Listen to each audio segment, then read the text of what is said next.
How Supercell games were made. It all kicks off on May 14, 2010 with 6 game industry veterans, these being their names and pictures. They were just tired of the old way of making games. They'd see how big corporations and endless meetings could completely crush an idea. They had a dream of making a different kind of company, one built around a tiny independent team called Cells. The idea was simple. The best teams make the best games, and the people actually making the games should be the ones with the power. This was the super idea that gave the company its name Supercell. The first office was a humble 30 square meter room in Espoo, Finland. It was furnished with 6 desks they literally pulled from a recycling center and a single coffee machine. With their own money and a bit of early funding, they set out to make games people would play for years. But their first big bet wasn't on mobile, it was on one platform that seemed to have the biggest audience at the time, Facebook. Gunshine.net. In 2011, Supercell launched its first ever game, Gunshine.net. It was this browser-based online RPG. The prototype was out in just 8 months and looked promising enough to get them 8 million euros in funding. The vision was huge, a cross-platform game you could play on your computer and eventually on your phone. But then reality hit. Gunshine got about 500,000 players at its peak, but it just wasn't keeping them around. The game was complicated, and Facebook gaming was being brutally dominated by Zynga with games like Farmville. But more importantly, the team realized the game just felt awful on mobile touchscreen, which they started to see as the future. So in late 2011, they made a decision that sounds completely insane. It moved so bold it could have killed the entire company. They killed Gunshine, just shut down the game completely. This wasn't a small change of direction, it was a full-blown pivot. The company completely ditched browser gaming and bet everything on the new table-first strategy. They saw the iPad screen as a new frontier for gaming, and they went all in. It was a huge gamble, but driven by one core belief: if you want the best quality, you have to focus. Heyday and Clash of Clans. Now with this new mobile-first focus, small teams started working on 5 new games at once. The first one to make it out was Heyday, launched in June 2012. It was a super charming farming game, perfectly made for iPad touch controls. Whereas other farm games felt clunky, Heyday was just a smooth and satisfying game. It tapped into the feeling of wanting to build and grow something, and players absolutely loved it. The game was an instant hit, and it proved their crazy new strategy might actually work. But just 2 months later, in August 2012, Supercell released a game that turned them into a global phenomenon.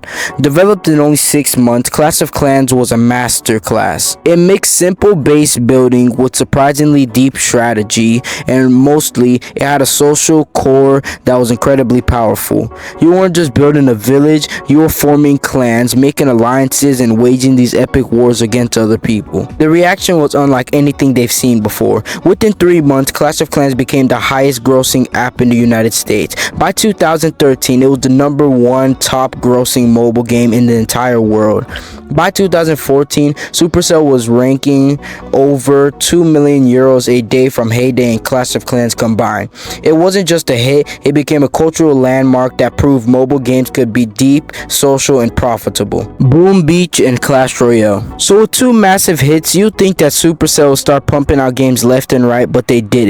They took their time. The third game, Boom Beach, didn't come out until March 2014. It took the Clash strategy formula, but gave it a new naval combat theme, where you conquered islands across a giant map. And while it never became the monster that Clash of Clans was, Boom Beach was another huge success. Then came 2016. Supercell was about to drop a game that would once again refine what mobile gaming could be: Clash Royale. Clash Royale launched in 2016 in March. It took all the characters everyone loved from the Clash universe and threw them into a completely new genre. A real-time head-to-head battle game that was part card game, part tower defense game, and an MOBA game. The design was revolutionary. Instead of a long, drawn-out session of Clash of Clans, Clash Royale gave you these intense 3-minute strategic matches that were perfect for playing on your phone. It was instantly addictive for millions. The game was easy to pick up and had insane strategic depth, which spawned these massive esports scenes and thousands of YouTubers analyzing every single play. Clash Royale was a gold mine, reportedly making over $1 billion in its first year alone. And here's the crazy part. The success was so big big that in 2016, the Czech giant Tencent led a group that bought a majority stake in Supercell for a staggering $8.6 billion. This valued out the company at over $10 billion, but even through the massive buyout, Supercell's core philosophy didn't change. The small creative teams would stay independent and in control. Brawl Stars and Squad Busters. In December 2018, Supercell launched its fifth global hit, Brawl Stars. This game was stuck in beta for a long 500 days, and the team almost killed it multiple times. But it finally launched and became another billion-dollar franchise. It was fast-paced, colorful multiplayer shooter game that was totally different from anything they've made before. Its new cast of brawlers, each with their own unique personalities, captured a whole new generation of players. But after Brawl Stars, the hit machine seems to slow down. For 5 years, Supercell didn't launch a single new global game, and by 2023, for the first time in a decade, the company had actually fallen out the top 10 mobile game publishers. This led to some deep thinking. In a 2023 company meeting, Parliament announced a major change. Supercell was basically splitting into two.